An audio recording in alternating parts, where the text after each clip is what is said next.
Hey, Wes, is your dad here? Just called him. I was trying to see if he's coming. I think he was planning. Well, he told me he was, but He doesn't. I wanted to sure. wait until we get someone that... Are we ready? Yeah, I'm on. Good evening, everybody. Thank you all for coming. And I know we appreciate everyone's interest in the agenda, especially the solar part of the agenda. And we're expecting a good meeting this evening. So I'd like to officially call the meeting to order with the Pledge of Allegiance. If everyone would please stand.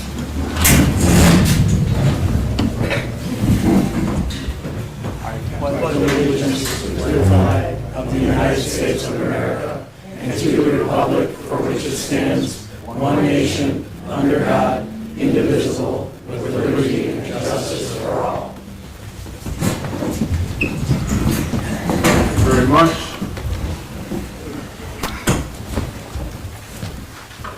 We normally open in prayer and ask God's blessing upon our meeting.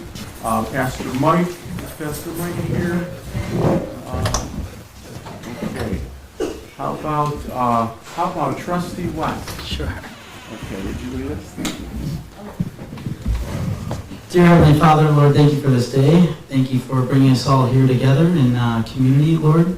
Give us just a good heart of community, Lord, and bless this discussion. Help us find unity in it, and help us all get home safely. In your Son, Jesus' name, we pray. Amen. Thank you, Wes. Nothing like being put on the spot, right? When your dad doesn't show up. Okay, Clerk Chrissy, could you please do roll call for us? Supervisor Christopoulos? Here? Trustee Waxer? Trustee Dietz? Here. Trustee Shepard? Here. Trustee Strigo? Assessor Deshawn? Bill Commissioner Hilliard? Here. Clerk Pratt? Thank you. Okay, the first on the agenda is a motion to approve the minutes from the last board meeting and the last workshop meeting as submitted.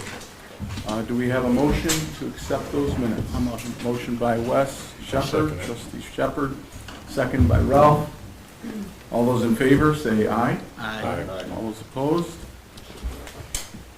Okay, passed unanimously. Next item for consideration is a motion to approve the Township financial report. Do we have a motion to approve the financial report? Motion by Trustee Ralph Dietz. Do we have a second? I'll second. Second by Wes Shepard. All those in favor say aye. Aye. Any opposed? No. Passed unanimously. The next item for consideration is under new business. There's no vote anticipated with this next item. This is a plan commission report. Our planning committee in Green Garden has been working very hard and very good on this land use plan. And they were going to go ahead and give us an update, and then we will probably take it again to the workshop, and the next meeting, we're looking to vote on it, to accept it. So is there somebody here? And if there is, could you state your name, please, from the Plan Commission? Because Mark was going to be here, but he's not here tonight. Is anyone here to give an update? I guess it's me. I thought Karen was going to give the presentation. Okay. Basically what you said, we reviewed it with you. Would you mind, because we want to get it recorded, so if you don't mind. Kind of like on the spot here. I was doing it. Thank you so much. So we reviewed it, we presented it to you at the last workshop meeting. So now we're just waiting on your comments, and then we're going to bring those back to House of Levine and make revisions or whatever. And they plan to have another open house with the community, like we did Okay. before. Okay. Present what our final, land use plan will be, present it to the community, and then have a vote on it. Okay. And so we're waiting on a time, date, place. That's our next communication with them, so. Okay, super. So you plan on having that before the vote is taken, correct? Right, Yes, okay, good. So the workshop is in 2 weeks. right. So And I know some of the board members had a few comments Yeah. regarding it. Nothing bad or anything like that, just some clarity and things. So Right. we'll do that, and then, yeah, you could schedule it right after that. Right, It'd and be we should great. know by the workshop when they're planning on doing the next, open house for everybody. That's And get all great. your comments and get those, Yeah, you know. okay, thank you. So Mark was gonna come to the workshop and give us, and not really give us a presentation, but actually talk with us and, Right. button it down. Right. So, yeah, I read the whole thing, and so did everybody else, and we're very impressed by it. We thought it was very good. Yeah, we did too, so. Yeah, you hope the guys did a community really good feels the job. same way, and Yeah. we're all in this together, We right? really are, thank So- you. Absolutely. Thank you Okay. so much. So that's all I have All to right. say. I guess I Very did okay. All right, thank you. Okay, so everyone understands that then, right, we're gonna do the workshop, then the meeting with the committee and the residents, and then the board will vote on it. So that's when you'll really have a presentation, correct? Yeah. Okay, great. All right, next item for consideration has to do with the solar farms.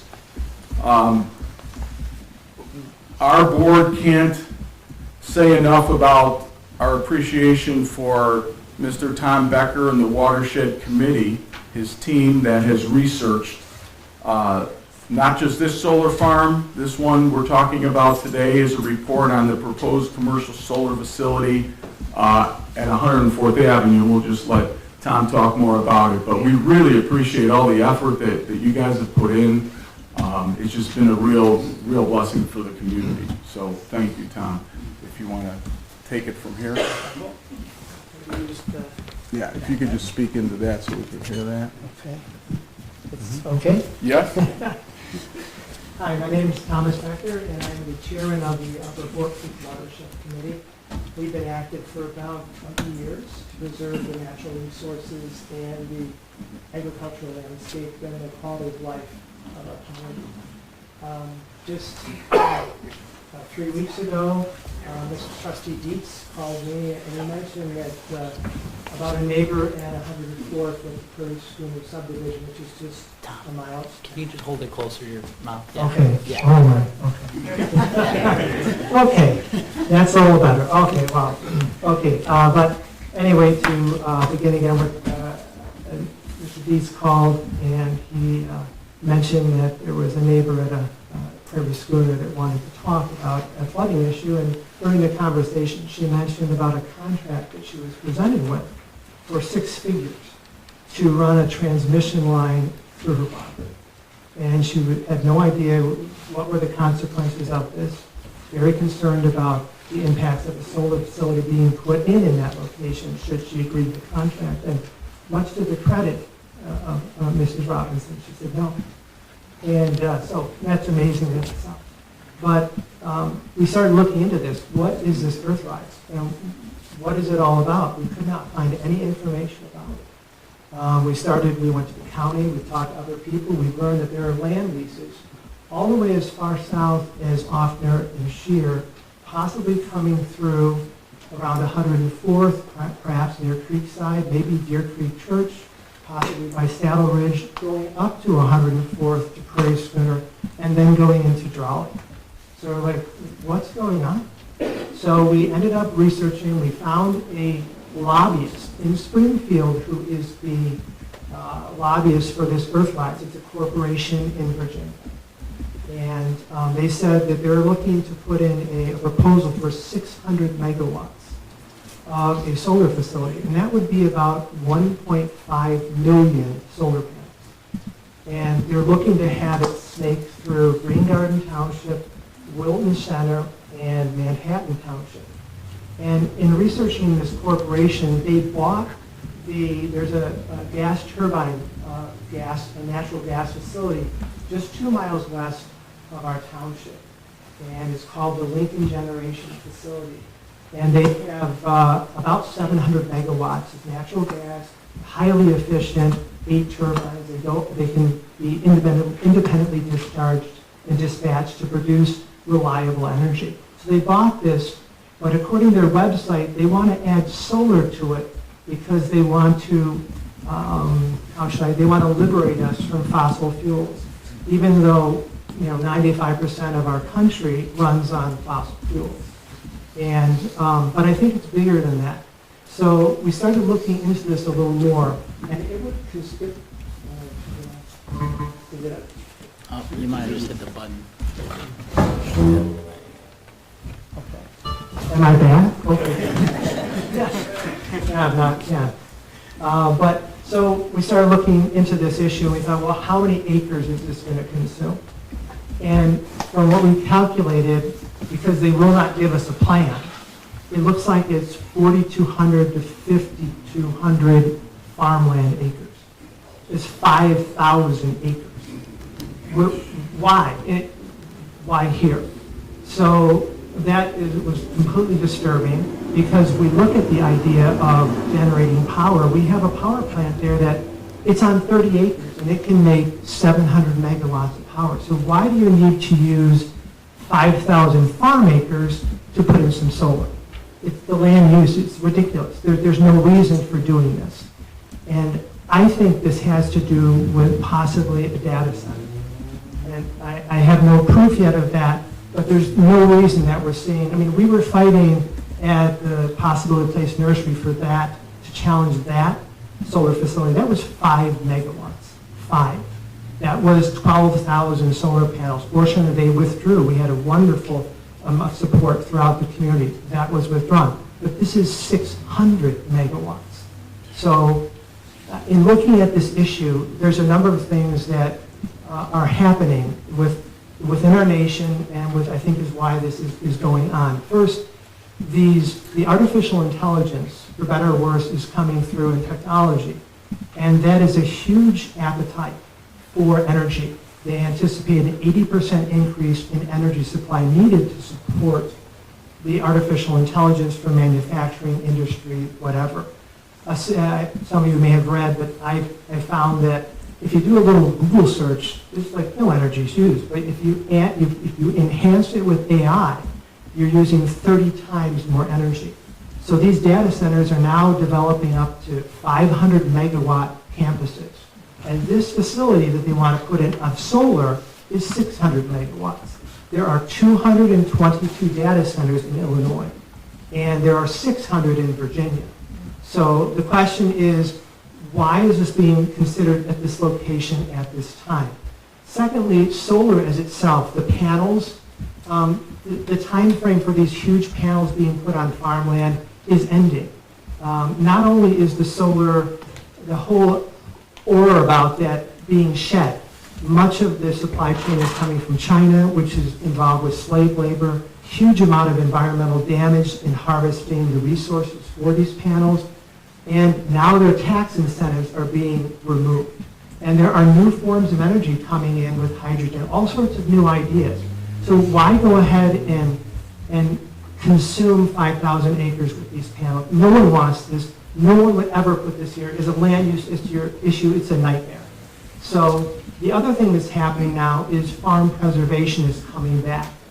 The latest USDA survey for farm acreage showed that America lost 20 million acres of farmland in 5 years.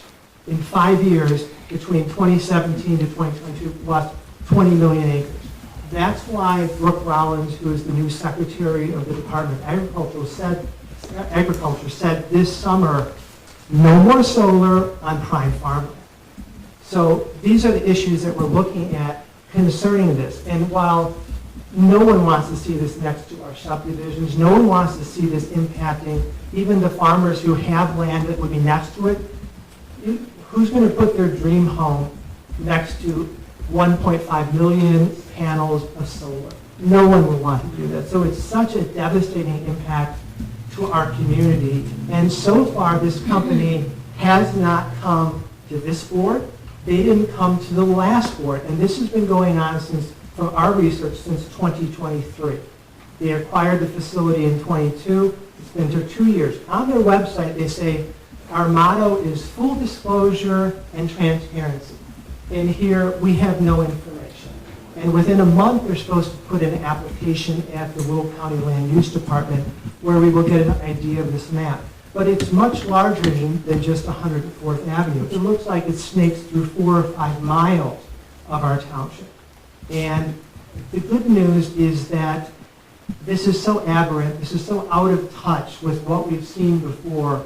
As a land use issue, there's no reason to be spending 5,000 acres of prime farmland where you can get the same energy on 30 or 40 acres. How we're going to approach this is first, we're going to do a countywide, a township-wide petition.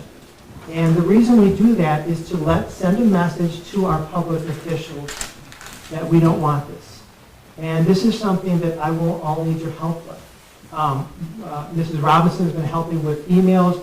Anyone who's comfortable in giving an email, I've started. We send out updates through our watershed committee. If you want to be on that list when the letters come out, please, I have a packet. You can write your name and email down to be a part of that. But the petition is really important because it sends a message that, yeah, we're engaged enough to do something about it. When we had this last solar issue over with possible replacement nursery, the solar company said, we couldn't believe we had all these people come up. They said, usually we go out to these places, no one shows up, and we just go to the county and get what we want. Well, we went to, I think, almost 150 households. We had petition drives in all the subdivisions, and they withdrew their application. So it's having a petition from the local residents is essential, and I think we can do that in our different sections. And I know that the people in one section are going to help the other. Like, we have a lot of people over in the northeast section. They're going to come help Prairie Schooner and or Castlegate or Saddle Ridge, anything. We need to work together to do this. The second way we find out what's going on is we prepare litigation. That's the one thing they don't want because it slows down the process. And our goal is to go through the process here with the Planning and Zoning Commission when it goes to Joliet. It's only 1 or 2 meetings. We're not going to have our answers. Where's the money coming from? You know, for 1.5 million solar panels. Where did the money come from to start this? And what is the purpose behind it? That will be, I think, far more helpful in a litigation circumstance. So that's our goal. One is to do a petition drive, which I need all your help with because we have to present that within the next 6 to 7 weeks to show that the people in this community want to preserve this. We want to preserve our quality of life. These are beautiful areas. I mean, we have iconic agricultural landscapes. And you know, we've been here 50 years. I can't possibly conceive of this being destroyed. And Wilton Center is another place. They have this beautiful little hamlet with the 100-year-old oak trees. Why wreck that? So that's my concern. But fundamentally, the petition drive is first. We will need attendance at these meetings, and then litigation is the pursuit. Because that is how you slow the grinder down, and the company now has to start producing records, information, data to us. And then we can have a fair assessment and level the playing field as to what's happening. Because I don't believe this is just 104th and Prairie Schooner. I think it's much larger, and we have a right to have this information as a community before any decision is made about what happens to our community. If this was to come in, this would divide us. We would have industrial solar coming through, dividing this community. We would never recover. Land would then be sold as sprawl. This is solar sprawl. The one thing they talk about not wanting to have happen. This is solar sprawl, and it transforms your whole community into warehouse districts and commercial. And I think we have a beautiful place. It needs to be preserved. And so that's where we're at today. I will have more information in the future. My brother's been very helpful to research with me. We have neighbors helping us to find information. If you hear anything, if you learn about a land lease someplace, I'm going to put my email, my phone number. Hopefully maybe Christy can help me with that and put it on the website or something. So you can either get on our mailing list, but this is just the beginning, and we need to find out what's happening. But like I said, we have a beautiful place. It's worth preserving. You have any questions for me? I think most of the questions are about the panels, you know, Okay. what they were doing. And how do you mean about the panels? You know, just what's in them, what chemicals. Well, there's cadmium, which is very serious. That's a- Excuse me, could you please state your name for the record so the clerk could David record? Mosier, M-O-S-I-E-R. And to get to your question, both the panels have toxic materials, as do the actual arrays that put in the solar. The metal structures are made of galvanized steel with zinc. Both of them have toxic, that zinc leaches into the ground, and these panels are not well made. These are made in slave labor. The products that are here, these are inferior products coming from China. They're not made with quality standards like we would have in the U.S. So the idea that they're going to last 20 or 30 years and not leak and not break when there's a windstorm or a lightning strike, the risk of harm to the farmland is very clear. Anyone that says it will never happen, it doesn't. It's already happened in other places. So there is a concern on the toxicity, both of the panels and of the arrays that they would be positioned on. And according to the law right now, they can put these panels within 50 feet of your backyard property line. And that's not going to happen. So that's what the law says, and that, of course, will be something about the litigation itself. The reason we won't talk a lot about the details on litigation is because once this process goes through the application process, when once they file an application, everyone here has more freedom to speak. You have the right to have an opinion if you don't like something. You can address that freely because it's within the zoning process. It's within that process. So we're much more protected once the process begins, just so everyone has that understanding. You have that freedom of speech to speak much more freely about your issue and your concerns when the zoning process begins. They're supposed to file the application between October 13th and the 24th. There may be a public meeting on October 8th or 9th is what we're told, but as of yet, we are not provided with a plan, and I think there's a larger plan in place, and we need to take the steps to find out what that is. I just had a comment. Green Garden too, they have not gone to Green Garden. We don't know if they've gone to Bolton Center. We know that they have gone to some of the other communities and they're offering grants and things. So in other words, payoffs to the other communities to try to make sure that the other communities then don't fight this. So that is always something that when that happens, it's really problematic. So that, but it sounds like at least so far that some of the other communities are either staying, have not made any comments, but basically we've been informed that other communities, they're going to a bunch of different groups and trying to then pay off all the people that are in the surrounding thing. And that tells you that there's something really wrong with Well, you it. mentioned, Why would you do that? we're referring to grants, Right. giving different funds to different organizations to encourage their support, but they're not coming to our own township officials. Do we know what communities they're offering these grants? I do, I don't feel comfortable sharing that right now. Yeah. But there are grants, in fact, they actually gave funds to the Deer Creek Church Yeah, for your food pantry 2 Yeah. years ago. yeah. So, So they've so gone they've been to a bunch of starting, different people. they're This going- is a year, it's several year long. yeah, they've been going to other organizations, letting them know they're gonna give them money to encourage their support. And sometimes for very good causes, but. Yeah, nothing wrong with the causes, but Yeah. this is how they're operating. And that's not acceptable. They need to come to our officials and told us 2 years before they went to the Deer Creek Church, to the food pantry, and to say, hey, this is our plan. Yeah. Well, then we would know what's going on. Where's the other one? Deer Creek. The Deer Creek. Deer Creek, Yeah, that's sorry. Jackson Creek. Sorry, Yeah. Jackson Creek, I'm so sorry. I'm sorry, I'm the watershed committee head, and I No. mixed up the streams. Deer Creek. It's not West's Church. Robinson, huh? Yeah. Tom, Yeah. you mentioned the inferior quality of, isn't there someone that we could have to look into that and use that as something to keep them out this is not a good quality, we won't use it? Well, that's a very good idea. And what's actually happened nationwide, that's why I believe the current administration, the Trump administration, has already, I believe they signed an executive order to stop having, they're going to have to produce more U.S. products in the supply chain because of what's going on with the supply chain coming out of China. So I think that's beginning, that I believe was addressed, I think they started that in July.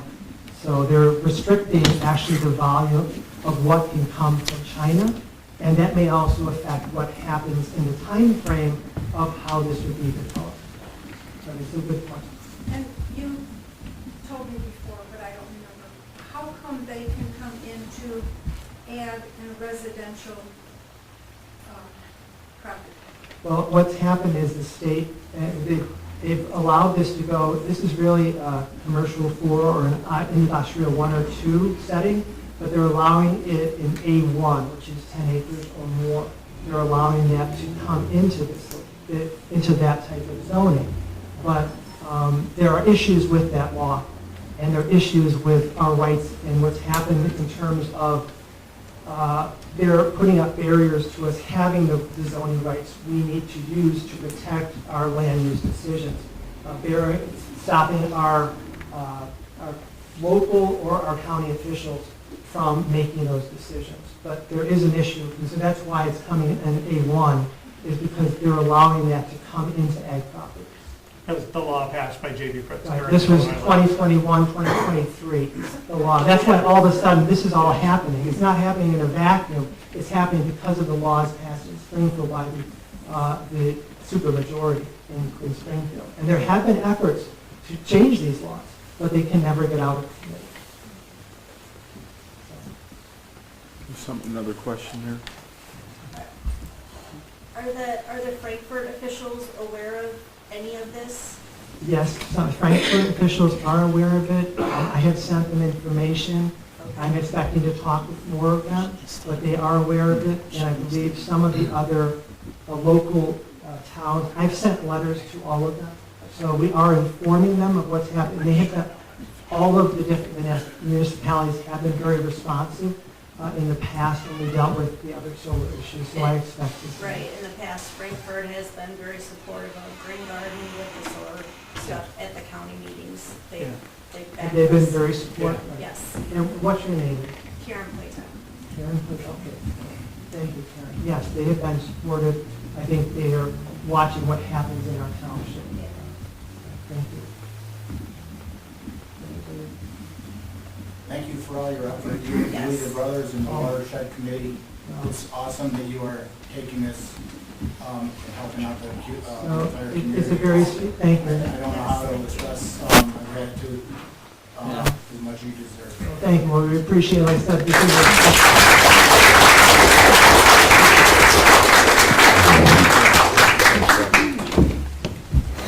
Thank you, Tom. Okay, the next item of business is unfinished business, or old business, we call it.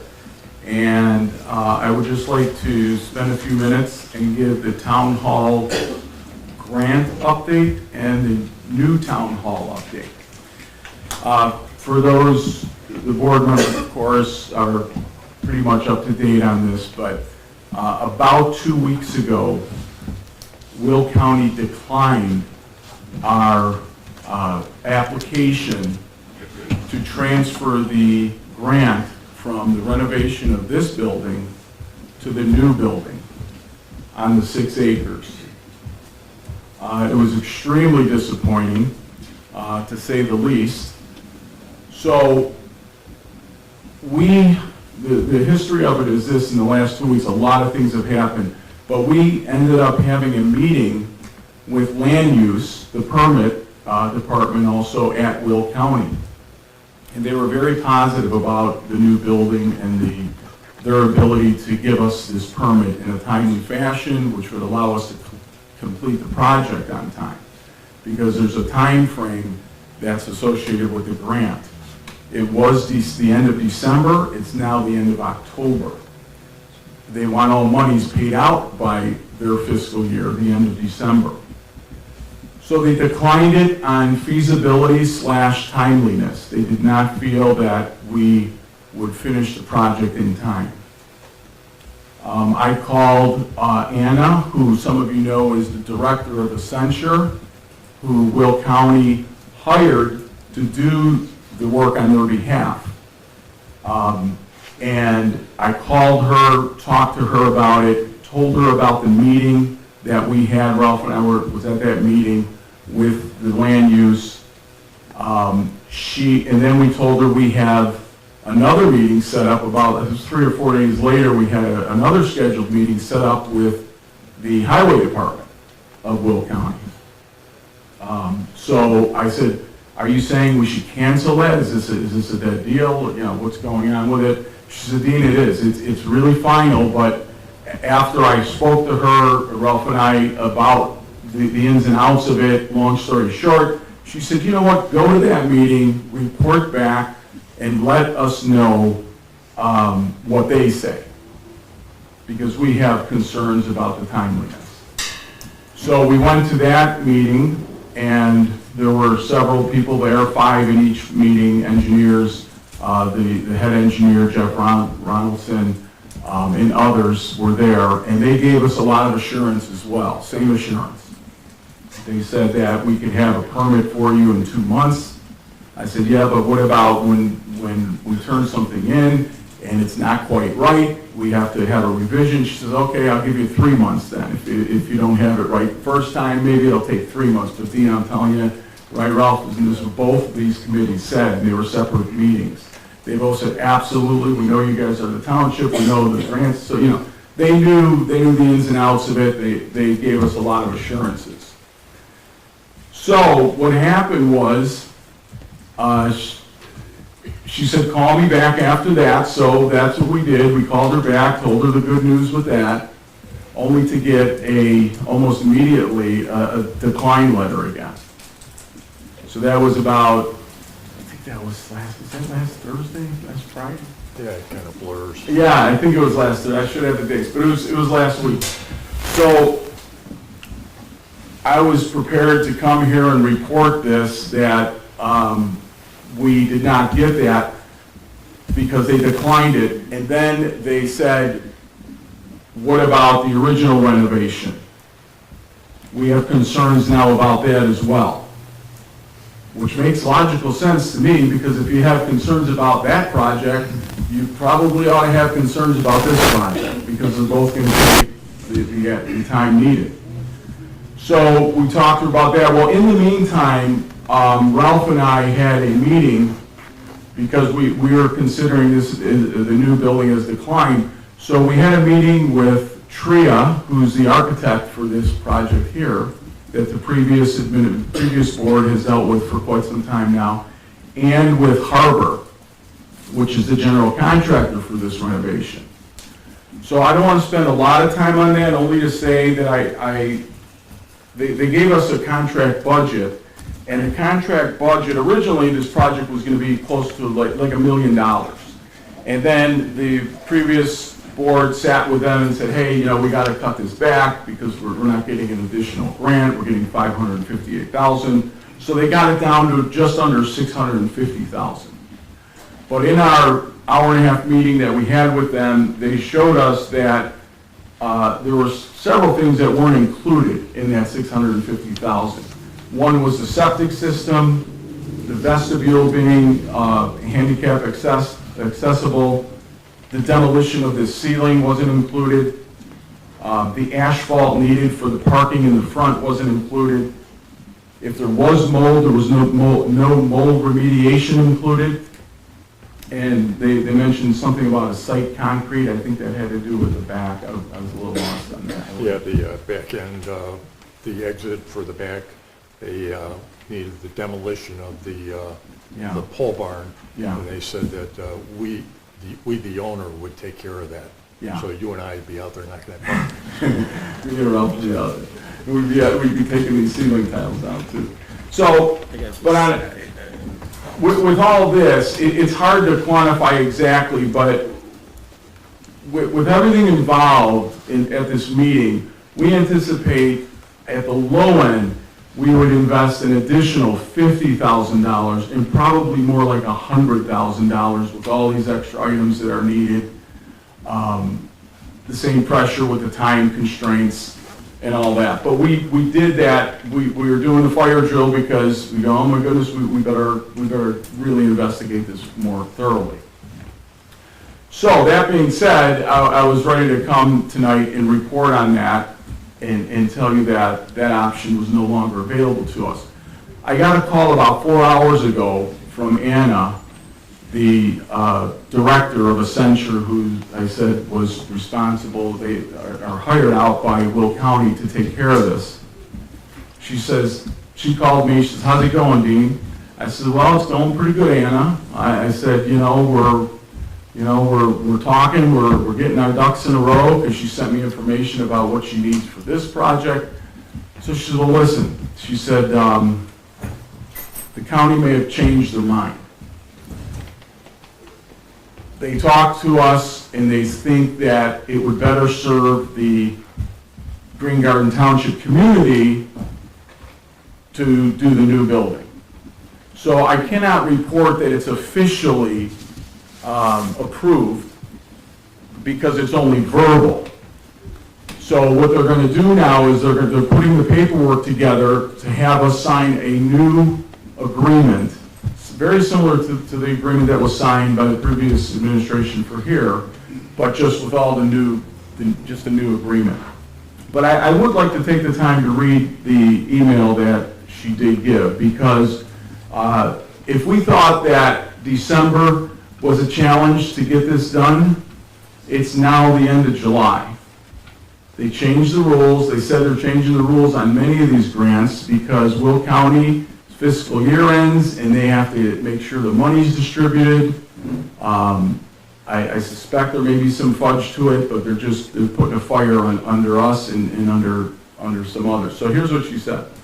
Dean, after speaking on the phone, we have agreed to move forward with the new town hall renovation. Please provide the following by the end of the day, Friday, September 26th. Scope of work. Confirmation of all items to be completed within the entire project, not just funded by ARPA. Please note the attached memo outlines the applicable eligible items allowed by ARPA and agreed upon by Green Garden, Will County. So it's a scope of work. We've already provided that to them the first go around. So all she wants us to do is, there's about 4 things on this list. She wants us to kind of just relook at them, make sure they're right, just update it. Because everything she sent me, I called her back and said, Andy, these are kind of the same things that we've already done. She said, no, I understand that, but I really want you guys to look at it and rework it. Because this is only 4 hours old, so these guys aren't, I called them both individually and let you know about it, but here's some of the details. So the other thing is the budget, entire project budget and what components scope ARPA is funding. We've already given them that. It doesn't have to be a perfect budget, it just has to be, hey, this is what we think it's going to be. Proof of resources, documentation of all cash resources, etc., to fund the entire project. Note, ARPA cannot fund debt payments. So they want to see proof of funds. If it goes over the $558,000, which we know it will, does the township have the funds? And the answer is yes. So we'll redact the bank statement, account numbers, and send them proof of funds. Timeline, critical benchmarks, and confirmation of completion based on ARPA timeline with final invoice submission. And again, we've done that. We've already given them a timeline. It's right here. We went over this maybe a month or two ago, I can't recall, at a board meeting. So we have to look at that again and make sure that that's up to date. And then finally, a renovation bid package, entire package to be used, to be issued publicly for solicitation of general contractor by November 4th. So we have to follow the federal guidelines and get bids on these things, and she is sending me all that. We expect that the bid is on the street no later than Tuesday, November 4th, so that's real easy to do. that's not a problem. None of this so far is a problem. September 26th isn't a problem. If Green Garden cannot accomplish this, the award may be subject to withdrawal due to concerns about administration and timely completion of the project. Additionally, the project must be completed no later than Friday, July 31st. And to ensure federal timeframes are followed, there will be no reimbursement of funds until the full completion of the project. Will County will not reimburse for any work if the entire project is not completed by July 31st, 2026. The deadline is imposed to accommodate the timeliness of spending, and in the event completion is not reached, the county has adequate time to recapture the funding for an alternative project. I am seeking clarification. I asked her, what does it mean to be completed? Does it mean that the county has to give us occupancy permit? Or, hey, we're done with the project, and now we're waiting 2.5, 3 weeks for the county to send an inspector out to give us occupancy. So she says, I am seeking clarification on complete, whether that includes occupancy permit from the county or not. We will follow up with the material to be included in the contract to meet the requirements. Sabrina will share the full procurement package, which includes information about federal procurement requirements. Please note, we cannot reimburse TRIA and/or Harbor, we already knew this, for prior work on the old project.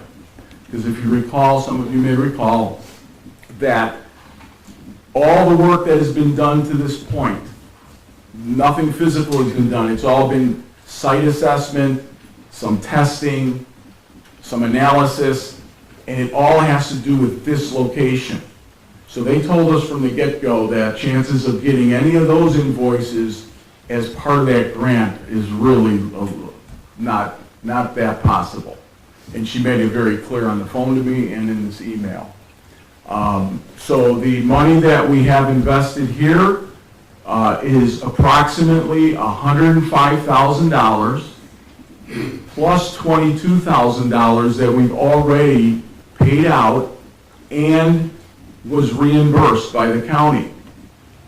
I'm not sure, I'm not going to bring anything up, but the county very well may say, hey guys, that $22,000 has to be given back to us because you're not completing this project. So if that's the case, it'd be $127,000 that we would not be able to recapture here. When I said earlier that it would be $50,000 to $100,000 additional to stay with this project, that's above and beyond the 127. Because it's at 650, we believe this project could very easily end up hitting 750,000. And that's what our estimate is for the new building. So just giving you all the update on it.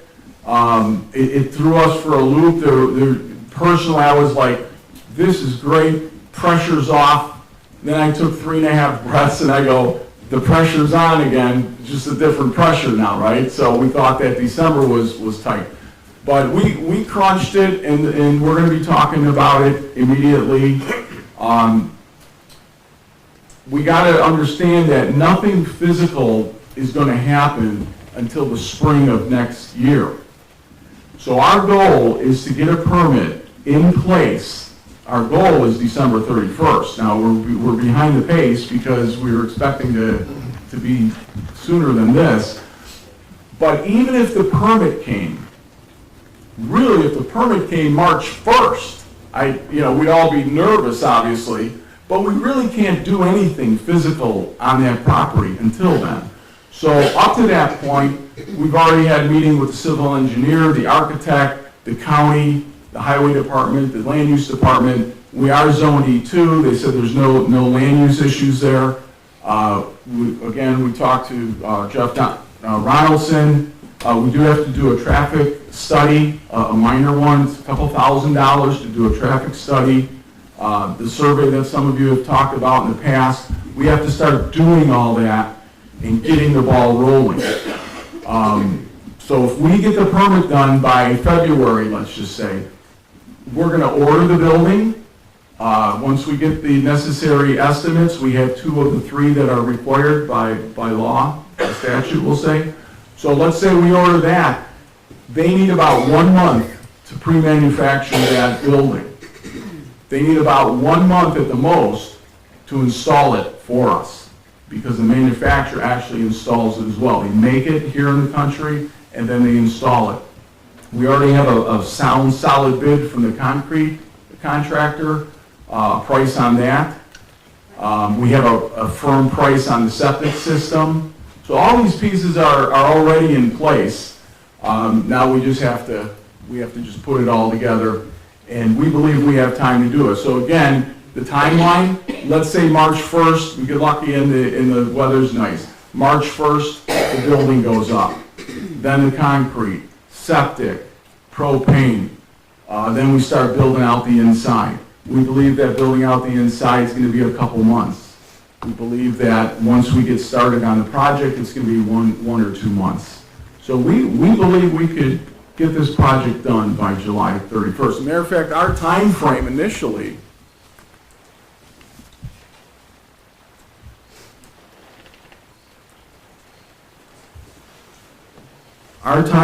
with delays was initially September 7th. So we got to move it along. But there was a lot of room with that. We also talk a lot about this building, and they do too, the county does as well. They think that this would take just as long to accomplish this as it would do. So that's where we're at. We had a meeting on it already. I think there was around 65% of the people there through the unofficial surveys that we took leaned toward going to the new building. We felt like that's where our future is. We own 43 acres as a township, so that is our future there. So why not invest our time, energy, and money in where our future is? So what's going to happen to this building? Well, we don't plan on taking it down at this point. We haven't spent a lot of time talking about that, but right now, as long as we use it for government purposes, we have every right to be here. So that's kind of where we're at with it. We have no intention on tearing it down, like I said, or moving it or anything like that. We mentioned moving it to Accenture, and she said, oh, forget it. Forget it, she said. There's just no time for any of that. So, okay, so that's the update on that. I know I was long-winded on it, but I wanted to give the board members as well as the people here and the record here with the video a complete update on it. So, gentlemen, what are your thoughts? Because when I called each one of you, we were like, really? That's what's happening now? So Monroe is gone. He's on vacation. Sarah's sick. If you're a prayer person, please pray for Sarah. She's still not recovering from her illness. So it's us three right now to discuss this. We don't need to vote. There is nothing really to vote on.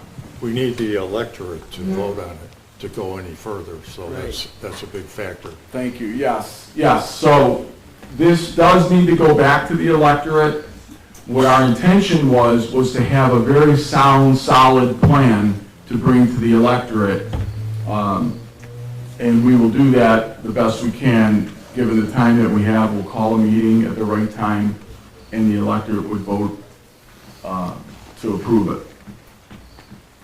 That we have to do. The reason why we didn't have to do it, or the previous board did not have to do it for the renovation, because a township could do that. They could renovate what they own, but they can't purchase, lease, buy, or sell. It's a little bit of fuzziness to you own the land, you're going to put up a new building. Our township attorney said, err on the side of caution. We want the electorate's input in the public to be in on this. We don't want to do it. We want us to do it. And if we can't do it, then this board doesn't want to do it either. So And we really mean that. So we have no problem. We're not looking for loopholes to not have the electorate. We want to present it to the electorate again and make sure that the people are good with it. But we have about, what'll be left is roughly $700,000 in the capital fund that will fund the difference. Because as close as we could tell, there'll be about $400,000 is what we're expecting the grant to be. Because we, like I said, we owe that 127 and we have 558. So let's call it around 400. So we would be able to take 400,000, if it is 750, the total project, we would come up with $350,000 cash out of our capital fund account at the right time. And there'd be no financing, no debt at all. And it would start our journey for the future of the township with a nice town hall, and then we could do many things after that with 35 more acres. Not that we have any plans for anything but that town hall right now. Okay? Guys, Wes, what are your thoughts? Yeah, I think just the way I look at it, it's more, I think either way, whether we stick with this project or we go with the next one, we're gonna have to pay out of pocket. In some fashion, dip into our capital fund. Except if we do the new project, it'll be money that's meant for that building anyways. So to me, it's not really like, here we would have to pay extra and still not have enough money to complete and make it fully ADA and fully meet all the standards, and at least for what we were originally priced for the project. So to me, if we're gonna dip into what we have saved up for a building, it might as well go towards the building and have the grant money cover as much as possible for the new building, so. To me, it just makes more sense. I was also with you on the relief of not having to worry about the new building, but at the same time, I hate the idea that we're gonna have to pay out of pocket to keep renovating this building. Because even with the grant money, we're gonna have to do more going forward. So at some point, there's a loss. At least the loss is going towards a new building. That's the way I look at it. Well, just to clarify, my concern wasn't that we were with the new building. I've been super excited about it. I mean, I've been high energy with it. I became very low energy when it came back that this was our only option. Right. So the relief to me was, this is great. We don't have to try to figure out how to do this option. Because none of us want to just leave $127,000 on the table, and not do anything. So, but there is risk involved. There's no doubt about it. I told Anna, I said, what happens, and maybe I shouldn't share this, I was really joking, just trying to lighten the moment, because I said, well, how do you feel about it, Anna, personally? Do you feel good about this, or did the county kind of talk you into it? She said, no, I feel good about it, Dean, this is good. I really feel good about it. I said, great. I said, I read the original agreement, and you guys are the attorneys, but it says, without cause, they could pull a grant. Without cause, what does that mean? Does that mean, doesn't matter the reason, they could pull the grant? So I brought that to her attention. She said, yeah, that's how all these grants are written. I said, well, so one day you decide to wake up in the morning and go, I don't like Dean and the board anymore. I think we'll pull this grant. And she started laughing. She said, no, Dean, we're not going to do that. We're looking, we want you to complete it. We're putting the pressure on, yes. I can't tell you there'd be an extension. That's not my call. That's the county's call. But I think we could get it done. What I did promise her was that if there's any roadblocks whatsoever that we come up with, that we let her know about it. And we will. We'll let her know, we'll let the community know, we'll let everybody in on the process of what's happening. So, all right? Anything else, Ralph? No. You good with Based it? on electorate position at their board, then we'll do it. Right, But I'm not putting any more money into this building, right. especially $750,000 into. Yeah, that would take away our future. Okay. All right. There'll be public comment here real soon. So no other discussion. Again, there's no vote on this. During public comment, we'll take any questions that you may have, but let's move on to the next item of business, which is cybersecurity or IT update. I'm gonna make this quick, just, one, I have been working with two, trying to get quotes for, cybersecurity. I'm also, one with Jane being busy, I gotta work with her in order to make sure that all her needs are met for, because she has the biggest IT needs out of all of us. So I'm waiting, I gotta set a date with her to go over that.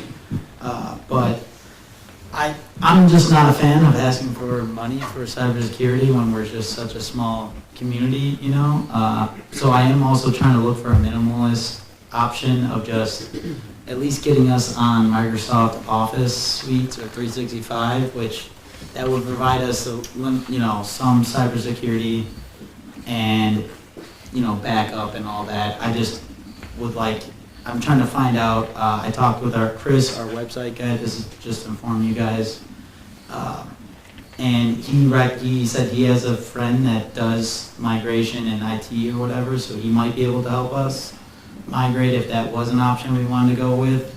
And I'm still looking into that, but once we get with Jane, we can kind of figure out which is the best option for us as well. Do you have some prices that, just initial prices? Yeah, just essentially, one RWK would be more, they have a high upfront cost, just like $9,000 just to onboard, but they would be cheaper monthly.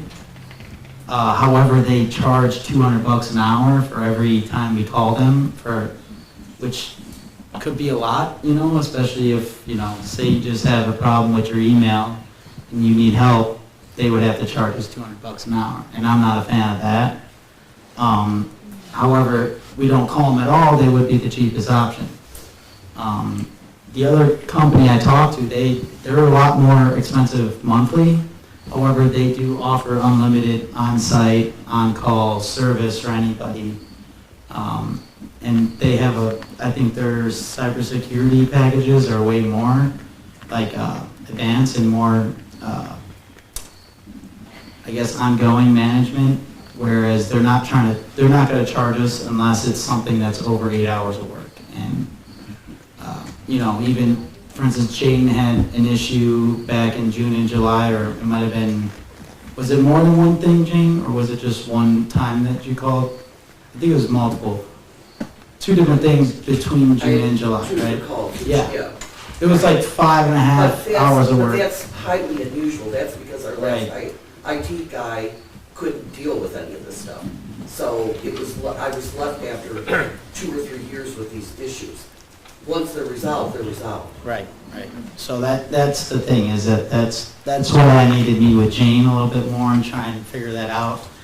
Now, I would hate if we had an issue with our email or something that they charge us that $200 an hour. So it will be, that's why I'm looking for like a more minimalist option, at least just to get us through the year, and then maybe next year we can get, you know, commit to more of a relationship or a contract with one of these guys. Just, I do like the idea of not having to worry about, you know, having unlimited support on site and on call. So just the fact, I mean, just for instance, the June, July thing, those 5.5 hours, that It's was, just, you do realize that I don't think I called the IT guy for like 2 years straight. right, that's what Just so you know. yeah.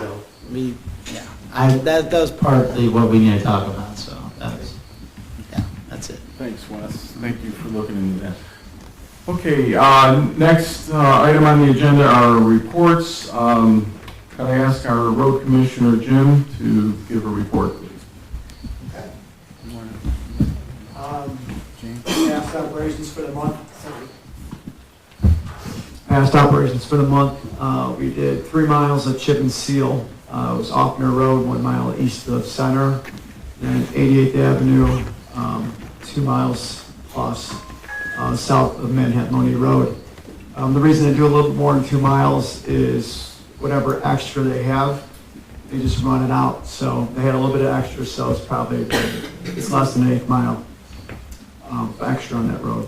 So it doesn't, it looks like they stopped the job, they didn't finish, it's just they had more, they did more than, they were more than the 2 miles. The gravel roads are all treated with calcium chloride, dust control, and then we have one emergency call out for stop sign from a traffic accident. Presently, we're working on just road maintenance with potholes, ditches, just minor stuff like that. The bigger things are Jolly Road box culvert. I'm working on just completing that grant. Sounds like my grant's be a lot easier than yours. So it's a $25,000 grant. Once all the checks are cashed that I submitted today, I can hand those in, and then that should be the last piece of paperwork, and we should be able to get $25,000 back. The culverts were $46,140.63. Speed's Construction, we used them for demo and assisting putting them together. It's $18,853.13. And then we rented the crane for $7,905. A total of $73,140. And the original bid was over $102,000. And that was about 2 years ago. So if anybody's bid on anything in the last year from 2 years ago, the price has gone way up. So probably about $120,000 job. We got done for $73,140 plus after the grant. We'll be down to $48,140.66 total. So pretty happy about that price in that box culvert. We waited 2 years for it. You've heard me talk about it. So ditch mowing, the guys are going to be starting that. They've already started it. This is the third round, so hopefully the last cut. If you see the guys out there, just give the operation space when you pass them. We've had some reports of just drivers just getting in the way, just getting really close to them. So just respect the guys out there. They have a lot to do with getting around the mailboxes and the culverts. It's not easy just driving and cutting your grass. They got obstacles to get around. And then this month we'll really be concentrating on the ditch reshaping. We've already started 8th Avenue from just south of Trolley Avenue. There's probably about an 1/8 to a 1/4 mile we're doing there. I like to spend this time of the year for the dirt work because it's the best time of the year after we do all the grading to get the grass to grow. Because if you don't get grass to grow, then Nature takes all your hard work away. So we really plan to concentrate on that this time of year. Also, just finishing up our IDOL inspections. That was pretty fun. IDOL came in and gave us a surprise inspection. I don't think it's ever happened to the road district, just judging by what we had to go through. So I'll just give you a quick synopsis. Most of it's all corrected. It wasn't really too bad. We got the fire extinguishers up to date. Forklift drivers, they have to be OSHA trained. 50% of that's done, so I have one other person that I have to get trained on that. Guard for a drill press, 2 exit signs. Had developed a written communications for the employees. All that's been completed. Material safety data sheets, they had all be printed up, put in a binder for them. And I guess anybody that visits the facility to know what we have for that. Training program for work hazards that had to be developed, completed. Signage for all our hazard chemicals, that's done. And electrical panels, proper clearance. We were a little bit too close in those, but that was cleaned up. And then they hit us on a mid-rail fabrication, so one of our staircases doesn't have a rail in the middle. That is the only thing wasn't today. Besides forklift training being 50% done, and the mid-rail, those are 2 items left out of the 12, and we will be done. So very, very happy about that. At least I will be happy once it's completed. As the future, I've been telling you guys, is Sheer Road Bridge. 3 of the 4 land parcels. I had an email today, they expect to close on them in 2 weeks. This is my first time going through building a bridge, so I'm not really sure exactly all the steps, but I emailed her and said, how do I pay for it when we only approve bills once a month? So I'm not sure how we're going to get the money straight, but it sounds like there's a possibility that we can just do like a dry closing and then a promise to pay them. I mean, we're a municipality or township, so it shouldn't be too big of a deal, and the properties aren't that expensive. So I'm hoping next report I will have those properties closed. That construction should start spring 26. That's the estimated time of construction. And then the guys will be in the future jet and drain tiles. We had 4 inches of rain from August 16th to 19th, and everything was flowing good. So I just want to keep up on that project, keep the drain tiles flowing good. That is it. Thank you, Jim. The assessor's report. Good evening, everyone. Obviously, we're in appeal season. Since August 1st, so just a little over a month, the assessor's office has had more than 450 inquiries to date, between emails, phone calls, and so forth. Although some of these have been exemption inquiries, the vast majority have to do with assessment value increases due to the ever-increasing market values. The August inquiries are dealt with as soft or informal appeals direct with the assessor, which involves us to check current values, sales, comparables, and revalue as justified. All steps have to be logged and preserved for future assessment history. And now, as of early September, the formal board of reviews are filing in. Each appeal takes anywhere from hours to days, and with formal board of review appeals, some can take weeks handling back and forth with an extensive amount of reporting before they're totally resolved. As previously mentioned, all residents in Green Garden enjoy their property values earning more equity over the last few years, especially those that have sold. Yet many do not understand that same assessed values are based on the same market value. So when it's going up, your assessed value should go up as well. Therefore, a huge portion of the assessment process is explaining and educating residents on how Illinois property tax laws work. Appeals are 95% of what our office is doing currently, working with the goal that we will complete most of this by early to mid-November. Thank you. Thank you, Jim. Okay, trustees report. Only got one Ralph? trustee. So, there you go. Oh, great. So on August 28th, Trustee Strigo and I met with Turning Point Energy. They're the ones that did the Turning Point 1, as I call it, because it's the first turning point. Now they propose another turning point, we're calling it 2. Comes off of the Grange Road at Stunkel. It's 2 triangular parcels. It's approximately 72 acres, 14,000 panels. And the difference with this one is it's got battery storage, which I expected to be, I thought it was huge, but it's 8 20-foot trailers. Like, it looks like a postage stamp on. I have a few maps up here. You can, at the end, if you're interested, you can come up and look. But it's not the same guy we had before. We had Jordan Belkamp before. This guy is Scott Osborne. He's out of Colorado.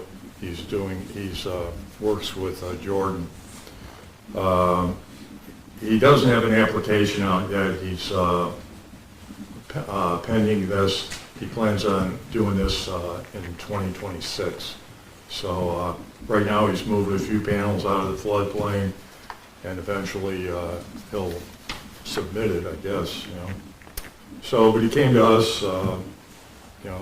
Didn't offer anything. I'm sure they'll have incentives similar with the other Turning Point 1. It is in our comprehensive plan, but being that it touches Stunkel Road, that could be a factor. We didn't want anything going out to Stunkel, so and it's north of the other one. The other one was between Drowley and Moni Manhattan. This one is between Drowley and Stunkel. So that's about it. See what happens. Well, why are they changing? Just curious. Why did they change locations? I I don't know. He didn't, I said, why didn't you just combine it? And he didn't have any reason, so. I don't have anything to report, but the workshop meeting, I just want to clarify, the live stream did work. I don't know what happened. It worked for the live stream, but it didn't save properly. I'm still looking to figure out what the problem is, so today's kind of our test run to make sure it didn't, nothing else went wrong, so. Apologies. Okay, thank you. Supervisor's report. I just wanted to mention one thing, that we now just last night, at 10 p.m., our accountant switched over to QuickBooks. So all our reporting is now in QuickBooks. The accounting program that we've used and served our township very well for several years, we transferred away from that now to QuickBooks. We actually had some trouble. We wanted to do that regardless, because QuickBooks is just more user-friendly for accountants and things in reporting. So, but that program, like I said, served us well for many years, but it didn't open for whatever reason. We don't know why it didn't open. So we talked to the accountant. We said, "This, maybe this is the sign that we got to stop what we're doing and get it transferred over." So that's what she did, and she did a good job. Jim's smiling over there. I like her, she's good. Yeah. She told me she talked to you today. Yeah. So she's doing a good job, and we're all just trying to figure it out. The transition, you think, everything should be transitioned by now. It's been 3 months, but and it really is about right now. So that's the situation on that. So with that, I would like to open it up for public comment. If I could just mention a couple things, please. If you could raise your hand and I'll acknowledge, but please give your name, even if you think that our clerk knows who you are. This is for the record, okay? I'll hand up the mic. That'd be great. And just keep in mind the protocol of good manners and a positive spirit, okay? Thank you. And it's 2 minutes, by the way, 2 minutes.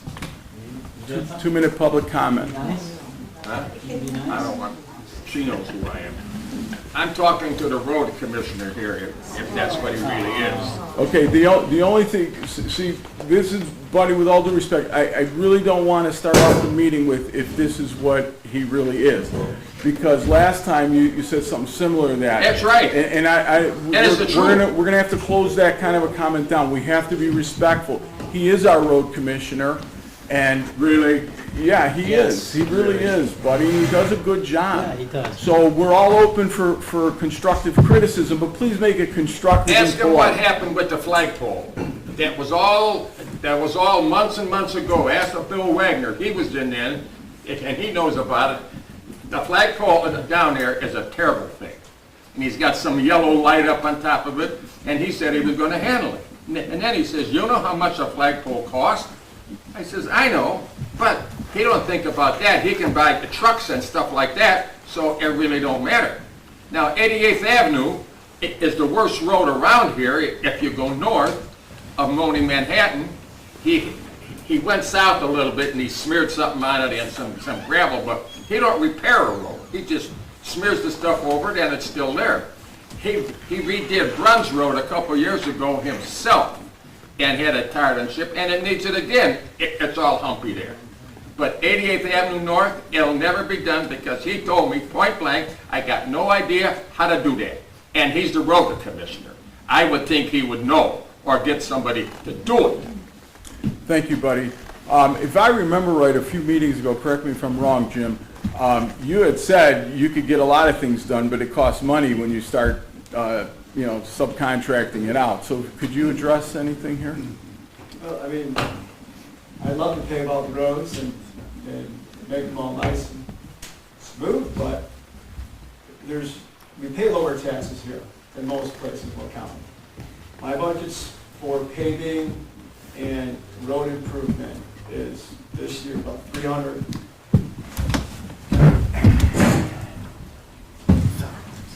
All right, this year my budget is about $303,000.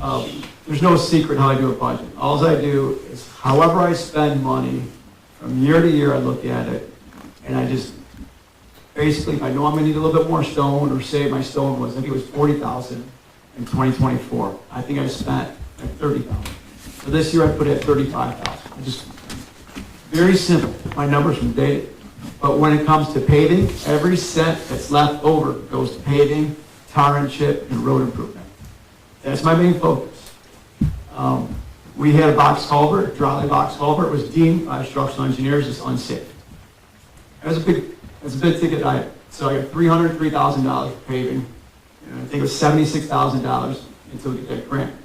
So there's not a lot of money. If anybody's got their driveway paved, I mean, most people are coming to $22,000 to get a driveway paved.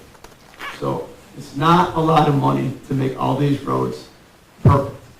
I do what I can. I take that money, I assess everything. Some people think I make the wrong call. Some people like the call. It just depends if you live on the road that I paved that year, you know. But I'm just going around every day and looking at them and just trying to keep up with it. But there really isn't a lot of money to have roads like New Lenox or Orland Park. I mean, we just don't have that tax base. Thank you, Jim.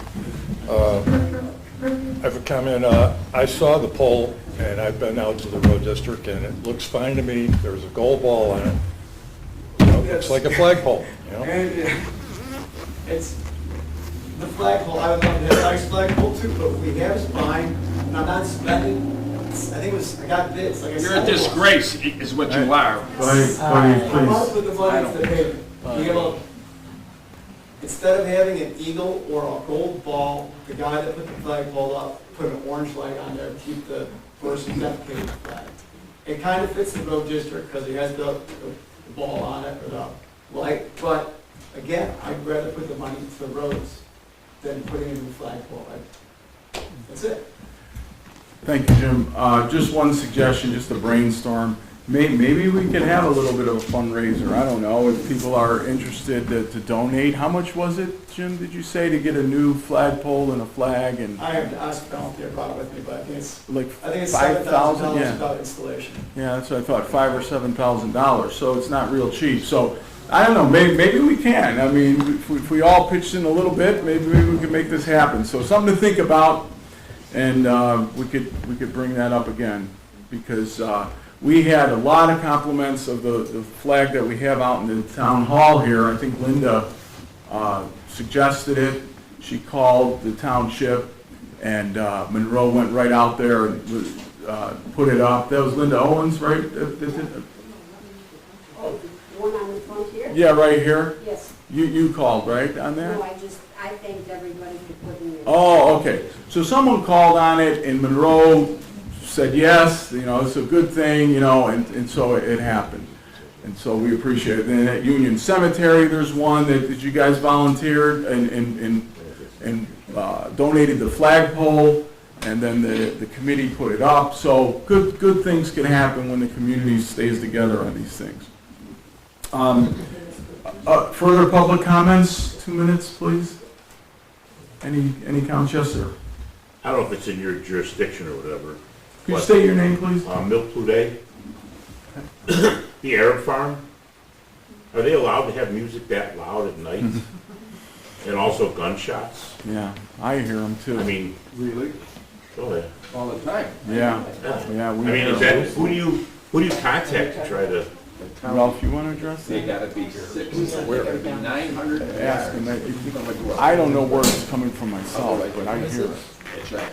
We don't have, believe it or not, the township does not have jurisdiction on that. I mean, I'm in favor of exploring when we have little spare time of having our own ordinances and our own Jerusalem Farm? township officer.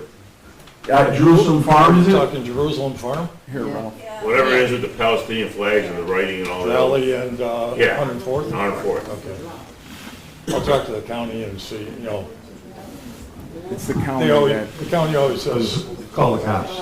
But the cops won't do anything. So. No, I mean, I came from the city and I figured I'd come out here where it's, you know, maybe a little bit different. And it is, but it's not. I mean, It's beyond different. I told the sheriff, they're gonna, and they acted on it, they shut them down. But then an hour later, it goes right back Yeah, on. they turn them right back on. I mean, Are you in are they in somebody's pockets? I don't know. You know, no, I'm on So, 104th. can I ask you a question? You said that was on 104th Avenue? Could you Yeah. state your name? Because we had another report, half mile south of Bruns on Harlem. Same thing, the sheriff had to go out there, so it's another house doing the same thing. Well, Surrounded. just Thursday or Friday, Yeah. was it, same day? Whatever weekends that they have their, I mean, I don't even know how they can slaughter animals out there and not be FDA approved. Yeah.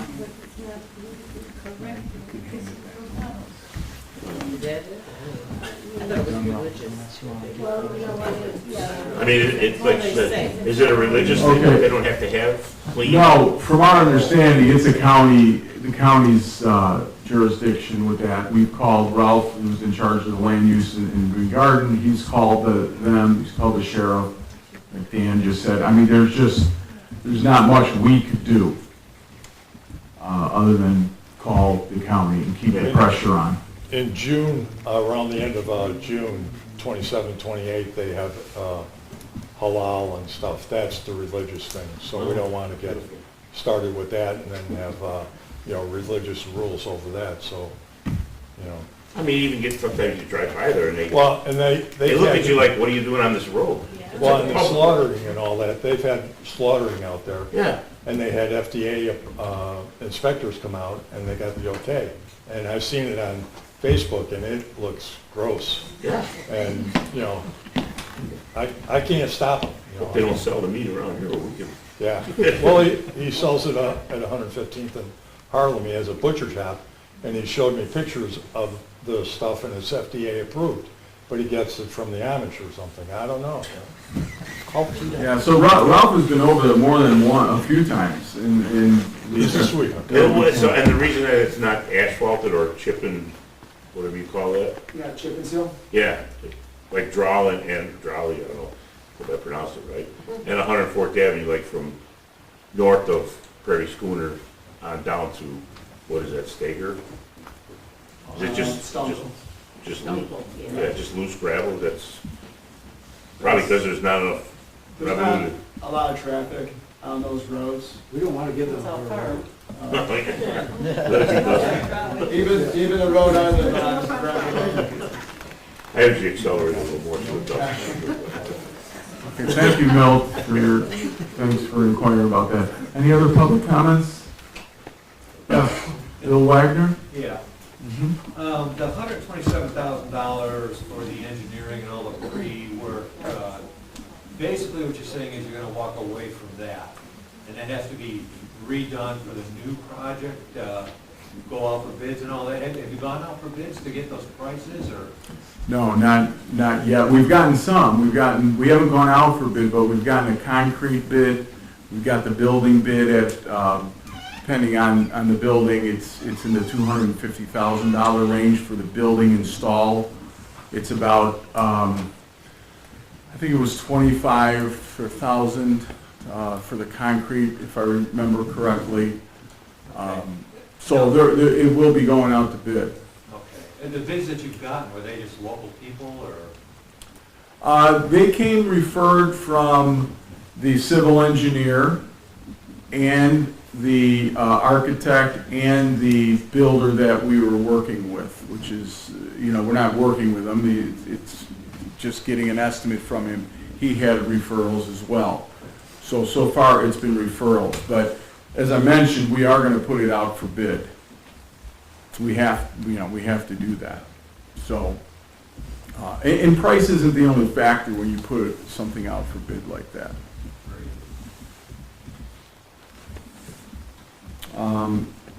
Any other comments or any questions regarding? Yes, sir. Mark Zoller. Mark Zoller. How you doing, Jim? Good, Mark. I'm a little Talk to you on the unclear on phone. the solar farm on Stumple that you mentioned. Is that being proposed, or? Yes, it's supposedly, he just came to us first. It's supposed to come out in 2026. He hasn't done anything. This is all I got from him. You guys can see this.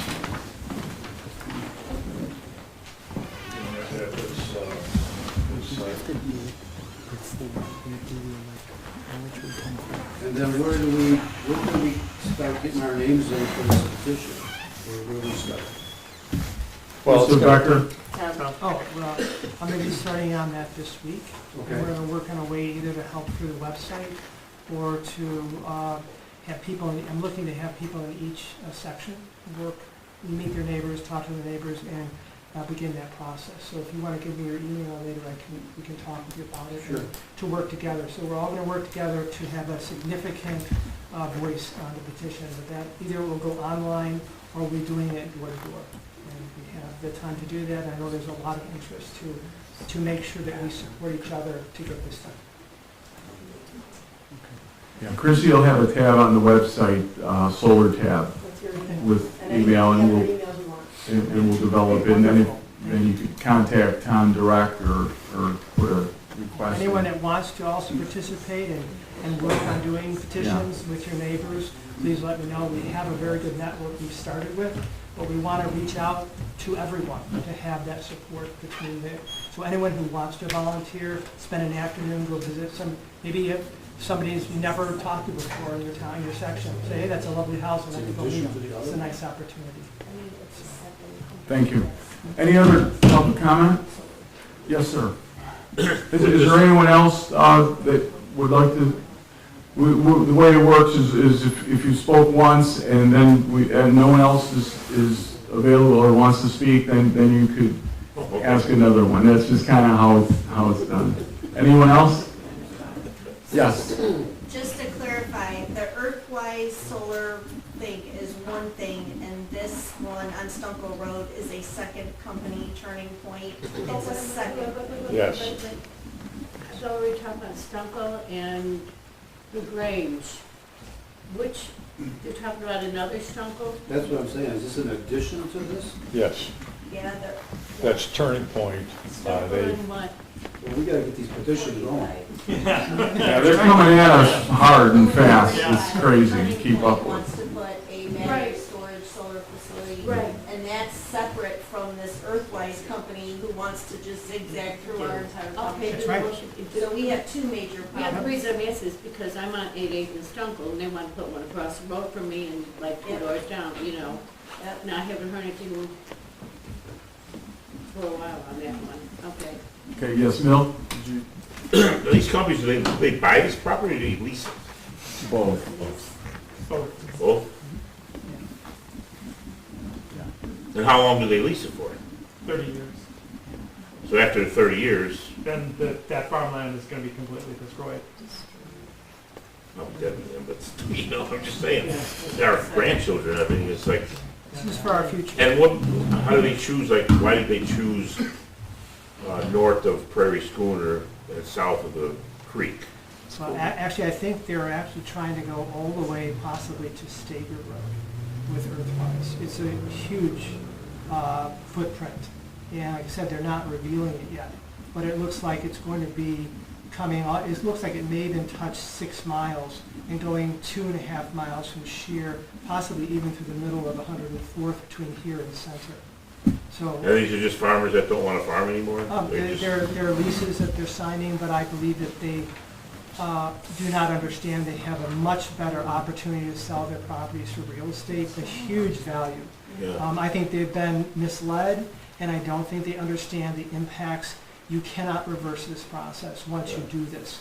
The damage to the toxicity of the soils is there, and that's not talked about. So our goal is to make sure that that all these things come to light, and we present our concerns so that this doesn't happen. Yeah, I mean, if they're putting up these big warehouses and buildings, why don't they put them on the roofs of there? Right. Or parking malls? Exactly. Just for clarification, we also have another challenge here in this community is the vast majority of farmland is not owned by the farmers anymore. It's owned by investors. Bean county. Okay, one complaint I've gotten is long meetings. And I am totally good with staying. You know me, I'll stay here with you all night. But this is public comment. I don't want to restrict it at all. I'm not encouraging it. So I'm asking, is there any other, I have one other point I wanted to make as well. Bill? This 700,000 megawatts, if we can convert that to gigawatts, can we go back to the future? That's good, Bill. That's good. That's good.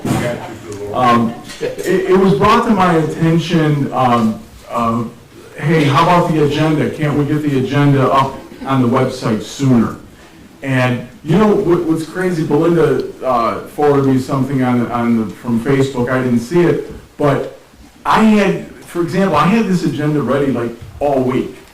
But what ends up happening is it could get adjusted. You know, Ralph will call and say, "Hey, can we talk about this?" or "Can we change this order?" And so I kind of been waiting until the statute, I believe, is 48 hours. But we're not about the statute. So I'm going to try real hard to get the agenda up as soon as possible. I send it to Chrissy, and as soon as I send it to Chrissy, we talk about it. She'll pop it on the website. I'm going to put it on our Facebook page too, on the Township Facebook page. But just be mindful of this. If there's a revision, check back that website. You know, no one's going to call you, obviously, and say, hey, it's been changed.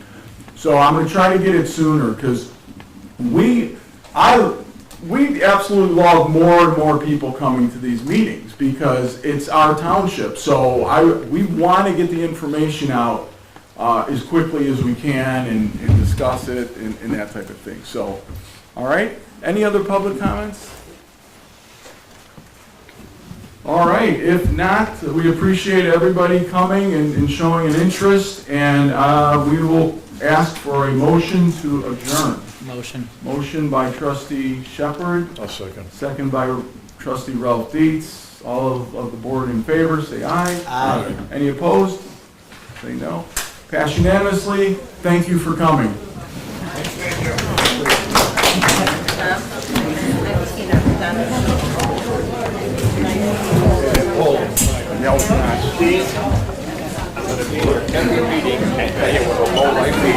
Every meeting, until my road is fixed. Understand that? It was 4 years or 5 years. This is my first public And nothing.